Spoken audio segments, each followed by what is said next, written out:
25 diena. Pasaulio valymas. Deklaravimas. Jei pajutote slegiantį tuštumos jausmą, imkitės tvarkyti namus arba darbo vietą. Naujai išdėstykite baldus, atsikratykite senų ir nereikalingų daiktų, susikaupusio šlamšto, o naudingus ir jums brangius daiktus išdėliokite rūpestingai ir skoningai. Jūs iškart pajusite jėgų antplūdį ir gyvenimo džiaugsmą. Lygiai taip pat ryžtingai ir griežtai reikia vyti šalin visas neigiamas mintis, kad jos negadintų jūsų pasaulio. Baimę, nerimą, abejones, blogiausius lūkesčius, nepasitikėjimą, nepasitenkinimą, smerkimą, priešišką nusistatymą, kalties jausmą, nevisavertiškumo kompleksą.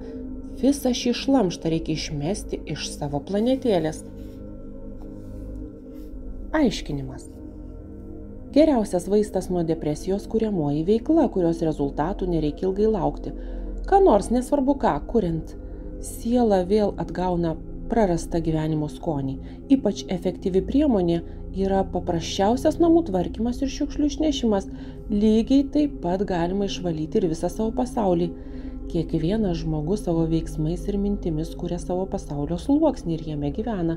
Beje, mąstysena čia atlieka pirmučiausią vaidmenį. Jūsų pasaulis tampa toks, kokį jį įsivaizduojate. Jei manote, kad tai agresyvi, nedraugiška aplinka, taip jums ir bus.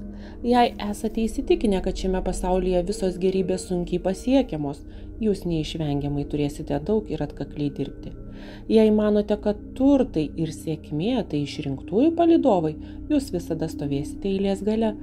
Kuo daugiau neigiamų minčių jūsų galvoje, tuo niūresnė tikrovė.